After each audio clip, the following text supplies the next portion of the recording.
Hello friends, welcome to your own channel daily stock. आज की video में हम इंडिया के सबसे बड़े मल्टीप्लेक्स पीवीआर के शेयर का एनालिसिस करेंगे और जानेंगे कि इसमें आपको लॉन्ग टर्म या शॉर्ट टर्म में कितना रिटर्न मिल सकता है। तो इसके लिए आप वीडियो को एंड तक जरूर देखना। और अगर अभी तक आपने हमारे चैनल को सब्सक्राइब नहीं किया है तो आप हमारे चैनल को जरूर सब्सक्राइब कर दीजिएगा। तो सर, पीवीआर की जो कंपनी क्या काम करती है, इसको शुरू करने से पहले मैं एक बार आपको पीवीआर का जो फुल फॉर्म है वो भी बता देता हूँ। आप में से कुछ लोगों को नहीं पता होगा कि पीवीआर का जो फुल फॉर्म है वो क्या है। पीवीआर का जो फुल फॉर्म है वो ये है, प्रिया विलेज रोड शो। जी हाँ दोस्तों, इसका जो फुल फॉर्म है वो ये है, प्रिया विलेज रोड शो। ये आप कहीं पे भी देख सकते हो। ये जो इसका जो मतलब जो फर्स्ट जो शो हुआ था वो एक विलेज में हुआ था, तो इसका नाम प्रिया विलेज रोड शो रखा था। खैर, अब इसकी हिस्ट्री के बारे में हम बाद में बात करेंगे। अगर आपको पीवीआर की हिस्ट्री जाननी हो तो आप मुझे कमेंट में ज़रूर बताइएगा, मैं इससे रिलेटेड भी आपके लिए वीडियो लेके आ जाऊँगा। लेकिन अभी हम बात करते हैं प्रेजेंटली कंपनी क्या काम कर रही है और क्या इसमें फ्यूचर में स्कोप है या नहीं। तो जैसे आप सभी को पता है कि पीवीआर इंडिया का सबसे बड़ा मल्टीप्लेक्स है। इसका क्या कहते हैं, फिल्म एग्जीबिशन का काम है। और क्या कहते हैं कि ये इन हाउस एडवर्टीजमेंट से भी इसको रेवेन्यू मिलता है। और इसके अलावा इन हाउस एडवर्टीजमेंट मतलब कि जो आप कभी भी कोई मूवी देखने जाते हो ना, तो उसके अंदर आप मतलब कोई भी मूवी देखते हो उससे पहले आपको कोई एडवर्टीजमेंट दिखाई जाती है, तो उस एडवर्टीजमेंट के लिए पीवीआर रेवेन्यू चार्ज करता है। मतलब जो भी ऐड देने वाले होते हैं उनसे कुछ पैसे चार्ज करता है, उससे भी पीवीआर को प्रॉफिटेबिलिटी होती है। और क्या कहते हैं, बॉलिंग वाला जो गेम है इसके यहाँ पे मतलब ये इसका थोड़ा कहीं कहीं पे इसके मल्टीप्लेक्स के साथ साथ इसके गेम जोन्स भी है, उससे भी कंपनी को अच्छा खासा रेवेन्यू मिलता है। और इसका जो लास्ट बिजनेस है वो है रेस्टोरेंट बिजनेस। तो आप लोग कभी भी अगर है ना पीवीआर में जाते हो तो आप पॉपकॉर्न्स वगैरह कुछ खाते होंगे, तो वो बिजनेस भी पीवीआर का खुद का कंडक्टेड है। वो किसी और को रेंटल पे नहीं देते, वो खुद का ही अपना खुद का ही एक वो पॉपकॉर्न का जो रेस्टोरेंट है वो खोलते हैं और वो अपने कस्टमर्स को उसका उनके प्रोडक्ट देते हैं। तो दोस्तों, अगर अभी तक आपने आइनॉक्स वाली वीडियो नहीं देखी है तो आप जाके देख सकते हो। मैंने आइनॉक्स की वीडियो पहले से ही बना रखी है। अब हम इसके पर रेशियोज की बात कर लेते हैं। अगर इसकी रेशियोज की बात करोगे आप तो पी रेशियो इसका थोड़ा काफ़ी प्रीमियम वैल्यूएशन पे है। और ऐसा मैंने आपको आइनॉक्स वाली वीडियो में भी बोला था कि जो आइनॉक्स और पीवीआर है वो दोनों एक ही एक ऐसे शेयर है जो कि मार्केट में लिस्टेड है, अगर हम मल्टीप्लेक्स के मामले में बात करें तो इसलिए देखा जाए तो मैंने आपको पहले बोला कि दो ही शेयर है, तो प्रीमियम वैल्यूएशन पे आपको जरूर मिलेंगे, इसमें कोई संदेह नहीं है। तो इसका अगर पी रेशियो देखें तो 216.26 निकल के आता है। ये एक तरीके से देखा जाए तो आइनॉक्स से थोड़ा ज़्यादा है। लेकिन अगर हम पीवीआर की बात करें तो पीवीआर की जो स्क्रीन्स वगैरह है मार्केट में वो भी बहुत ज़्यादा है। और पीवीआर का जो बिजनेस है as compare to INOX India में ज़्यादा फैला हुआ है, तो इसलिए इसका शेयर का जो प्राइस है वो एज कम्पेयर टू आइनॉक्स ज़्यादा ही होगा। अगर इसके पीबी रेशियो की बात करें तो पीबी रेशियो सेक्टर के पीबी से थोड़ा ज़्यादा है। और अगर आइनॉक्स के कंपैरिजन में इसकी अगर बात करें तो आइनॉक्स से इसका पीबी रेशियो थोड़ा कम है। तो एक तरीके से देखा जाए तो ये इंडिकेट कर रहा है कि जो पीवीआर की बैलेंस शीट है वो आइनॉक्स से थोड़ी स्ट्रांग है। और अगर हम इसके डिविडेंड यील्ड की बात करें तो स्टॉक थोड़ा सा लगभग 0.33% का डिविडेंड देता है, जो कि मेरे ख्याल से डिविडेंड तो नियो के बराबर है। अभी इसने हाल ही फिलहाल में 4 रुपीज़ का डिविडेंड दिया था और आइनॉक्स में 1 रुपीज़ का डिविडेंड है। अब बात करें इसके मार्केट कैपिटलाइजेशन की तो स्टॉक अभी 6529 की मार्केट कैपिटलाइजेशन है। तो लगभग इसका मतलब आइनॉक्स से लगभग डबल ही है, तो क्या आइनॉक्स की लगभग 2830 की मार्केट कैपिटलाइजेशन है और इसकी 6530 की है। तो लगभग 110% इससे ज़्यादा इसकी मार्केट कैपिटलाइजेशन है। इसकी बुक वैल्यू की बात करें तो बुक वैल्यू भी 319.54 है, जबकि आप आइनॉक्स की बुक वैल्यू देखोगे तो वो 60 रुपये की बुक वैल्यू ही है। तो आप सीधी बात है कि ये शेयर आपको प्रीमियम वैल्यूएशन पे ही मिलेगा। और इसके डिविडेंड परसेंट की बात करें तो 40% का डिविडेंड है, जो ये तो मैंने आपको अभी बोला था कि ये शेयर ने अभी 4 रुपीज़ का डिविडेंड दिया है। तो इसकी एक शेयर की फेस वैल्यू 10 रुपये है, तो 40% इसका डिविडेंड हो गया। अब कंपनी के रेवेन्यू की बात करते हैं। अगर आप कंपनी के रेवेन्यू को देखोगे, ये तो मैंने आपको आइनॉक्स की वीडियो में भी बोला था कि कंपनी मल्टीप्लेक्स के बिजनेस के अंदर रेवेन्यू कम होने के चांसेस बहुत रेयर होते हैं। अभी जैसे कोविड आ गया है तो उसके चलते रेवेन्यू कम हो गया है। बाकी कंपनी क्या कहते हैं कि हर साल कहीं ना कहीं अपनी स्क्रीन और बढ़ाती रहती है, तो उसके चलते रेवेन्यू कम होने का चांस तो रहता ही नहीं है, बस हमेशा बढ़ता रहता है। तो रेवेन्यू कंपनी का हर साल बढ़ता रहता है। और अगर हम इसके प्रॉफिटेबिलिटी की बात करें तो कंपनी की प्रॉफिटेबिलिटी पिछले 3 साल में अच्छी खासी बढ़ी है, लेकिन इस साल इसमें भी आइनॉक्स की तरह क्या कहते हैं कि 0.02 यानी कि सिर्फ इतनी कम प्रॉफिट देखने को मिला है, क्योंकि इसमें अब सीधा का इंडिकेट है, क्योंकि मार्च में ही अपने जो सिनेमा हॉल वगैरह थे वो बंद कर दिए गए थे। तो उसके चलते जो कंपनी का जो लास्ट क्वार्टर था उसमें रिजल्ट खराब ही आना था, क्योंकि 3 महीने से अगर 2 महीने कंपनी के ऑपरेशन चल रहे हैं तो क्या प्रॉफिट होगा, क्योंकि कंपनी ने अपने 3 महीने तक अपने जो एम्प्लॉयज़ है उनको सैलरी तो दी होगी, क्योंकि वो उनको कैसे रोजाना मिलेगा। तो इसलिए मेरे ख्याल से आइनॉक्स और पीवीआर दोनों को ही दिक्कत का सामना करना पड़ा था। अब इसके शेयर होल्डिंग पैटर्न की बात करें तो लगभग 84% शेयर होल्डिंग पैटर्न बड़े लोगों के पास है। आप देख सकते हैं कि प्रमोटर होल्डिंग लगभग 19% है, 15% म्यूचुअल फंड है, डीआईआई के पास 29% है और एफआईआई के पास 35% है। तो एक तरीके से देखा जाए तो डीआईआई और एफआईआई का दोनों का मिला के लगभग इसमें 64% का होल्डिंग्स है। तो आपको थोड़ा इसमें भी चौकन्ना रहना पड़ेगा कि एफआईआई और डीआईआई क्या कभी भी प्रॉफिट बुकिंग कर सकते हैं, तो उससे क्या कहते हैं कि आपका जो इसका जो शेयर का प्राइस है उसमें अच्छी खासी गिरावट देखने को मिल सकती है। तो आप इस पर भी थोड़ा ध्यान रखिएगा। और अगर हम हमारे जैसे छोटे मोटे रिटेल इन्वेस्टर्स की बात करें तो 16 लगभग 17% हमारे पास है। तो लगभग 80% से ऊपर तो बड़े लोगों के पास ही है। 80% से ऊपर अगर बड़े लोगों के पास होता है तो एक अच्छी बात मानी जाती है और माना जाता है कि शेयर लॉन्ग टर्म में जाके कोई अच्छी खासी गिरावट तो नहीं आएगी, क्योंकि जब तक बड़े हाथों में तो इतना रिस्की शेयर नहीं है वो। अब हम कंपनी के टॉप लाइन के बारे में बात करें तो कंपनी की जो टॉप लाइन है वो अच्छी खासी इंक्रीज हुई है। मतलब जो कंपनी की टोटल इनकम है वो हर साल इंक्रीज देखने को मिली है, हर साल इंक्रीमेंट हुआ है। ये जो अमाउंट है वो करोड़ में है। तो आप ये मत सोचिएगा कि कंपनी को सिर्फ 3,452 का प्रॉफिट हुआ है, ऐसा नहीं है बिल्कुल भी। कंपनी की जो ये अमाउंट है वो करोड़ में है और इतने करोड़ में कंपनी को बढ़ोतरी देखने को मिली है। अब मेन बात क्या आ जाती है कि कंपनी के एक्सपेंस भी लगभग उतने ही रहे हैं। अब यहाँ पे मेन दिक्कत ये हो गई है कि कंपनी को इंटरेस्ट बहुत अच्छा खासा पे करने में मिल गया है। अब देखिए आप 83, 128 और सीधा 481, ऐसा मैंने दोनों के केस में देखा है। मतलब आइनॉक्स में भी एक अच्छा खासा इंटरेस्ट पेमेंट देखने को मिला था और यहाँ पे भी एक अच्छा खासा इंटरेस्ट पेमेंट देखने को मिला है, और इसी के चलते दोनों में प्रॉफिटेबिलिटी कम हुई है। अब ये मेरे को एग्जैक्टली पता नहीं पड़ रहा है कि इंटरेस्ट पेमेंट कौन सा है, लेकिन अधिकतर तो इंटरेस्ट पेमेंट जो लोन लिया हुआ होता है उसके ऊपर ही होता है। तो मेरे ख्याल से इंटरेस्ट पेमेंट अभी मेरे ख्याल से पीवीआर भी जल्द से जल्द अपना डेट क्लियर करने की कोशिश कर रहा है, तो इसके चलते ये भी हो सकता है। तो इसलिए इसमें भी ये मेन रीज़न यही है कि इंटरेस्ट पेमेंट थोड़ा ज़्यादा हुआ है, तो उसमें क्या कहते हैं कि नेट प्रॉफिट में डिक्लाइनेबिलिटी देखने को मिली है। लेकिन अगर हम कंपनी के ऑपरेशन की बात करें तो उसमें कोई रुकावट देखने को नहीं मिली है।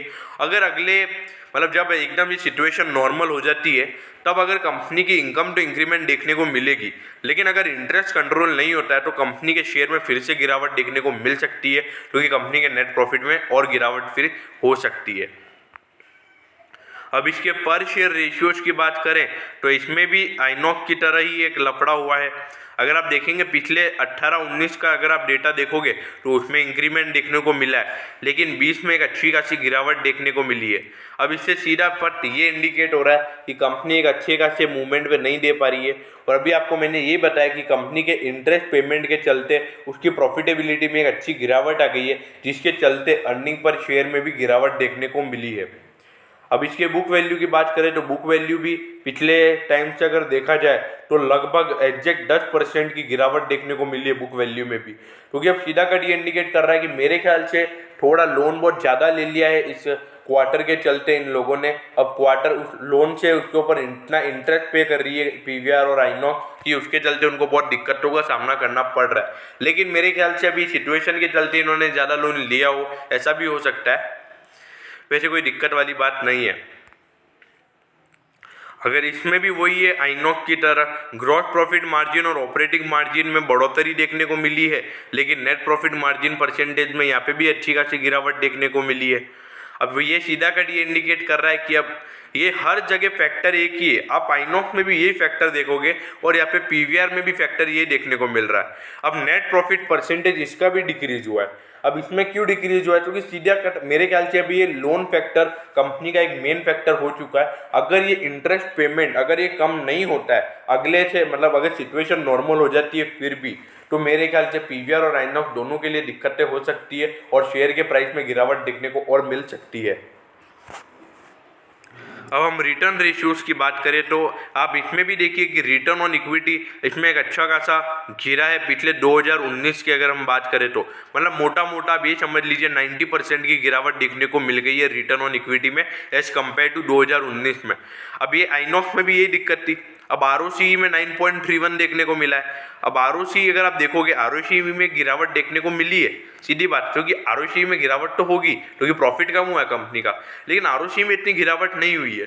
अब आरओसीई में इतनी गिरावट नहीं हुई है, अब वो ये इंडिकेट कर रहा है क्योंकि पहले आप देखिए रिटर्न ऑन इक्विटी 2019 और 2019 का जो रिटर्न ऑन इक्विटी था और आरओसीई था वो दोनों बराबर थे लगभग, मतलब 0.21 का फर्क था। मतलब 0.21 का फर्क था, वो ये इंडिकेट कर रहा था कि जो कंपनी का जो डेट है वो एकदम नी के बराबर है। और अभी आरओसी आप देखेंगे कि 8 का फर्क आ गया है, मतलब वो सीधा कट ये इंडिकेट कर रहा है कि 2019 से 2020 में कंपनी ने भारी मात्रा में लोन लिया है और इस लोन के चलते यही कंपनी को इंटरेस्ट पेमेंट बहुत ज़्यादा करना पड़ा है। और ऐसा दोनों कंपनियों में हो रहा है, आइनॉक्स में भी यही दिक्कत हो रही है और इस यहाँ पे भी यही दिक्कत हो रही है। अगर हम रिटर्न ऑन एसेट्स की बात करें तो रिटर्न ऑन एसेट्स में भी डिक्रीमेंट देखने को मिला है। अब इसमें भी यही फैक्टर हो गया, बस वापस इंटरेस्ट पेमेंट एक मेन फैक्टर बन गया है। मैं आपको बार बार यही फैक्टर बता रहा हूँ और ये इसका मेन गलती यहाँ पे यही हो रही है। आप इसमें और कोई फैक्टर अगर आपको लग रहा है कि उसके चलते इनमें गिरावट देखने को मिली है तो आप कमेंट सेक्शन में जरूर बताइए।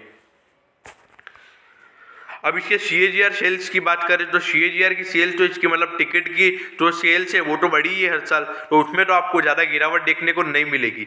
लेकिन इसमें भी आइनॉक्स के चलते नेट प्रॉफिट परसेंटेज में गिरावट देखने को मिली है एक अच्छी खासी।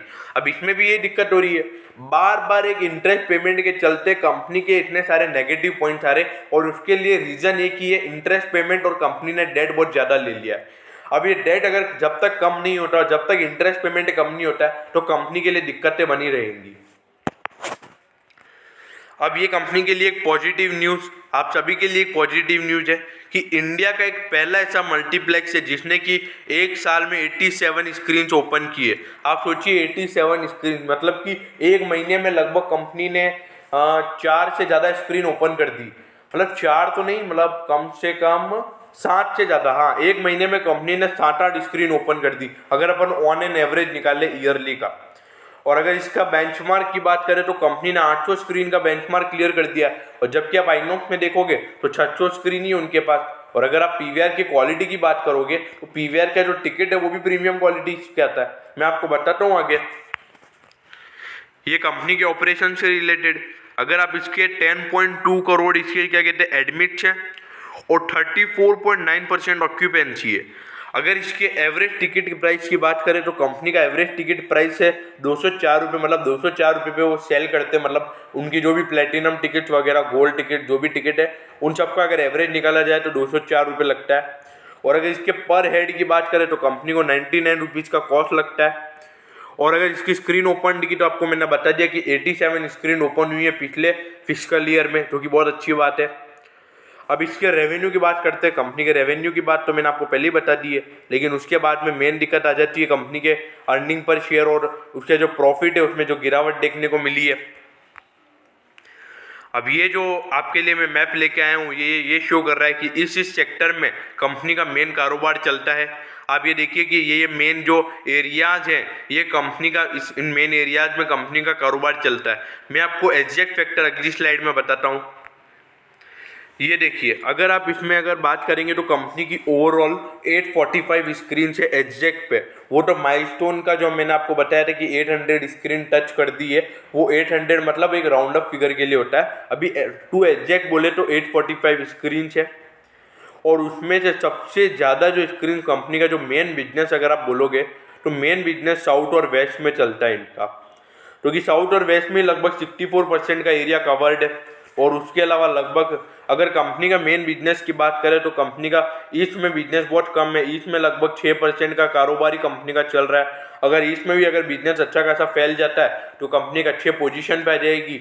और मेरे ख्याल से अगर ईस्ट में अच्छा फैल जाएगा तो लगभग जो 845 स्क्रीन कंपनी की है वो लगभग 1000 टच करते हुए भी दिख जाएगी। अब इसके प्रीमियम स्क्रीन फॉर्मेट्स की बात कर लेते हैं। इसके 94 प्रीमियम स्क्रीन हैं और जिसमें से जो इसकी जो टोटल स्क्रीन है ना उसमें से 11% इसकी प्रीमियम स्क्रीन है। क्योंकि बहुत अब आप बोलोगे कि प्रीमियम स्क्रीन क्या होते हैं।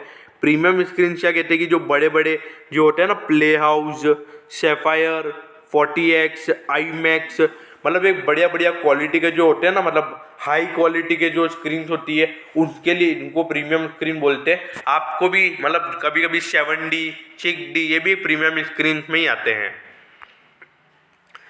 इसके एवरेज टिकट प्राइस में अगर आप देखोगे तो एवरेज टिकट प्राइस इसका लगभग कांस्टेंट ही रहा है, ज़्यादा इसमें चेंज देखने को नहीं मिला। लगभग 20-25 रुपीज़ का चेंज देखने को ही मिला है।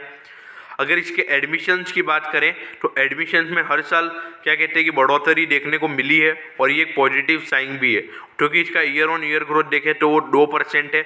और CAGR के हिसाब से इसका 3 साल का देखें तो CAGR इसका 12% का लगभग रहा है। और लेकिन एवरेज में ईयर ऑन ईयर डिक्लाइन इसका जो टिकट प्राइस है वो 1% रहा है। और CAGR की बात करें तो CAGR 5 साल का लगभग 3% रहा है। इसकी जो ऑक्यूपेंसी है, मतलब ऑक्यूपेंसी मतलब इतनी लगभग सीट भरी रहती है, तो उसमें भी थोड़ी बहुत मतलब लगभग कांस्टेंट ही रहा है। लेकिन ईयर ऑन ईयर बेसिस पे देखें तो 1% का डिक्लाइन इसमें देखने को मिला है। और ये तो मैंने आपको पहले ही बोल दिया कि इसका जो बॉक्स ऑफिस का रेवेन्यू है वो हर साल इंक्रीज ही होता है, क्योंकि कंपनी स्क्रीन अपनी बढ़ाती रहती है। तो इसमें सीधी बात है कि रेवेन्यू गिरने के चांसेस तो है ही नहीं, क्योंकि PVR सबको बढ़िया लगता है और PVR एक प्रीमियम एक अच्छा थिएटर भी है। मैं खुद पर्सनली उसमें जाना पसंद करता हूँ। हाँ, इसके स्पेंड पर हेड की बात करें तो स्पेंड पर हेड में ईयर ऑन ईयर बेसिस पे ग्रोथ देखने को मिली है 9% की। और अगर 5 साल के CAGR की बात करें तो इसमें भी 9% का इसका CAGR रहा है। और इसका स्पेंड पर हेड और एवरेज टिकट प्राइस के रेशियो को देखें तो उसमें ईयर ऑन ईयर बेसिस पे 5% का ग्रोथ देखने को मिला है। अब इसके ऑनलाइन मूवी टिकट सेल्स जो इसके मतलब ऑनलाइन जो इसकी बिकवाली होती है इसके टिकट की, उसमें भी एक अच्छा खासा ग्रोथ देखने को मिला है। मतलब हर साल ग्रो ही हुआ है। और अगर आप ईयर ऑन ईयर बेसिस की बात करोगे तो ईयर ऑन ईयर बेसिस पे 3% का ग्रोथ देखने को मिला है। और अगर इसके ऑनलाइन ग्रोस बॉक्स ऑफिस की मतलब ये ग्रॉस था वो पहले ऑनलाइन था, और इसमें अगर ग्रॉस की बात करें तो उसमें भी ईयर ऑन ईयर बेसिस पे 3% ग्रोथ देखने को मिला है। तो एक तरीके से देखा जाए सब बढ़िया फैक्टर ही है मेरे ख्याल से। तो मेन फैक्टर मेरे ख्याल से बस वो इंटरेस्ट वाली जो बात है वो मेरे को थोड़ी अच्छी नहीं लग रही है। अगर आइनॉक्स और PVR दोनों में एक ही फैक्टर है, इंटरेस्ट पेमेंट।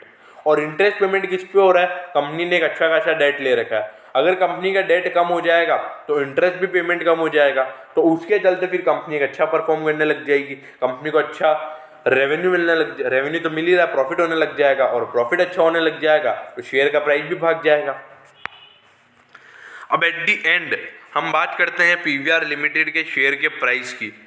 अब इसके शेयर के प्राइस को अगर आप देखोगे तो फ्राइडे को इसकी क्लोजिंग पे ये लगभग 2% की गिरावट हुई है इसमें। अब आप ये सोच रहे होंगे कि 15 तारीख से अगर सिनेमा हॉल चालू हो रहे हैं विद 50% ऑक्यूपेंसी के साथ, तो फिर शेयर में गिरावट देखने को क्यों मिल रही है। बट बात वही है कि जो ऑपरेटर है वो सबका बाप है। अब उन्होंने क्या कहते हैं कि उनको पहले ही पता था कि इसमें न्यूज़ आएगी, उन्होंने पहले शेयर को भगा दिया। अब जब रिटेल इन्वेस्टर शेयर को खरीदने गया तो जब तक शेयर में गिरावट आ चुकी थी तो रिटेल इन्वेस्टर्स के कपड़े फट चुके थे। बस यही बात हो जाती है। अभी रही बात अभी इस शेयर में इन्वेस्ट करना चाहिए या नहीं। देखिए, अगर इसके लॉन्ग टर्म अगर ऑल टाइम हाई के देखें तो ऑल टाइम हाई इसका लगभग 2086 के लगभग है। और जब ये कंपनी एक अच्छा खासा परफॉर्म भी कर रही थी, लेकिन अभी इंटरेस्ट पेमेंट के चलते कंपनी में एक अच्छी खासी गिरावट देखने को मिली है। लेकिन मेन दिक्कत इसकी लॉकडाउन की वजह से भी रही है। अब ये जब मार्च में या मतलब लगभग फरवरी के लगभग ये शेयर 2086 का इसने हाई बनाया है, तो मेरे ख्याल से शेयर एक बढ़िया शेयर है।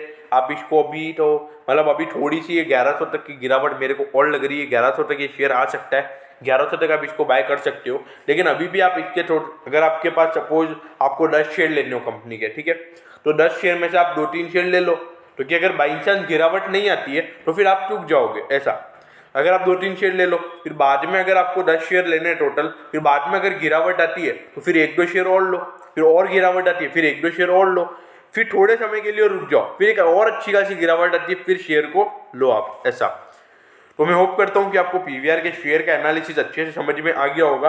वैसे स्टॉक एकदम बढ़िया है, पीवीआर एक बढ़िया थिएटर है, मेरे को पर्सनली बहुत बढ़िया लगता है, प्रीमियम सर्विसेज प्रोवाइड करता है और आपको इसका फुल फॉर्म याद रहेगा, प्रिया विलेज रोड शो।